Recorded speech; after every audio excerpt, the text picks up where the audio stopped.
नेपालमा एउटा यस्तो खेती बिस्तारै फैलिँदैछ जहाँ खेतमा धान गहुँ होइन विदेशमा महँगो मानिने फल फलिरहेको छ। तर असली कुरा फलको मूल्य होइन। नेपालका किसान किन यही खेतीतर्फ आकर्षित भइरहेका छन्?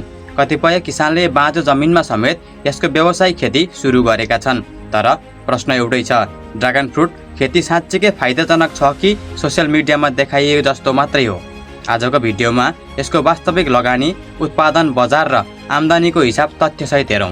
ड्रागन फ्रुट नेपालमा बिल्कुल नयाँ फल भने होइन, तर पछिल्लो समय यसको व्यावसायिक खेती तीव्र रूपमा विस्तार भइरहेको छ।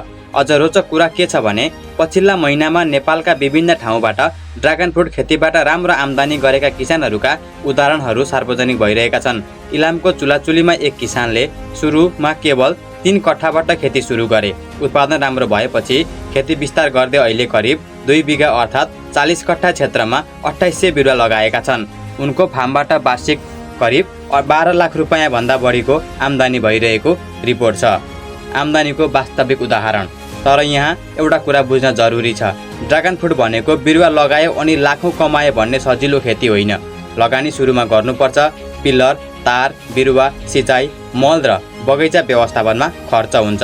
उदाहरणका लागि सुनसरीका एक किसानले 5 कट्ठा जमिनमा ड्रागन फ्रुट खेती सुरु गर्न करिब 8 लाख रुपैयाँ लगानी गरेको बताएका छन्। यसमा मात्र बिरुवामा करिब 1,56,000 रुपैयाँ खर्च भएको थियो। अर्थात् यो खेतीमा सम्भावना छ, तर सुरुवाती लगानी र व्यवस्थापनलाई व्यवस्था गर्न मिल्दैन।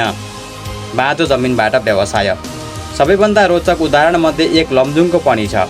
बेची सहरमा वर्षौँदेखि बाँझो रहेको जमिनमा 3 युवाले ड्रागन फ्रुट खेती सुरु गरे।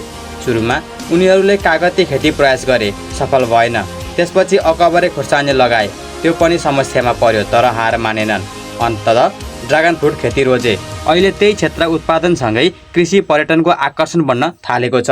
करिब 15 रोपनी क्षेत्रमा ड्रागन फ्रुट र तरबुजा खेती भइरहेको रिपोर्ट गरिएको छ। ड्रागन फ्रुटतर्फ किसान आकर्षित हुनुको कारण केवल यसको मूल्य होइन, यसको अर्को ठुलो विशेषता हो एकपटक राम्रोसँग बगैँचा स्थापना गरेपछि लामो समयसम्म उत्पादन लिन सकिने सम्भावना। नेपालका विभिन्न ठाउँमा यसको खेती विस्तार भइरहेकै कारण सहकारी कृषि निकायहरूका भिडियो तथा सामग्रीमा पनि ड्रागन फ्रुट खेती समेटिएको देखिन्छ। झापाको कृषि ज्ञान केन्द्रले समेत ड्रागन फ्रुट खेती सम्बन्धी सामग्री सार्वजनिक गरेको छ। तर सबैभन्दा महत्त्वपूर्ण कुरा, जहाँसुकै ड्रागन फ्रुट लगाएर सफल भइन्छ भन्ने होइन।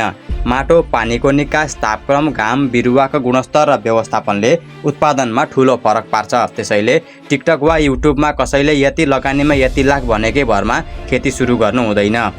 पहिले आफ्नो क्षेत्रको हावापानी, माटो र बजार बुझ्नुपर्छ। तर एउटा कुरा भने स्पष्ट छ, नेपालमा ड्रागन फ्रुट अब केवल घरको बगैँचामा लगाइने विदेशी फल मात्र रहेन।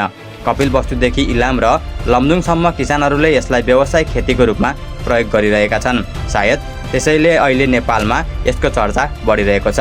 तपाईलाई के लाग्छ?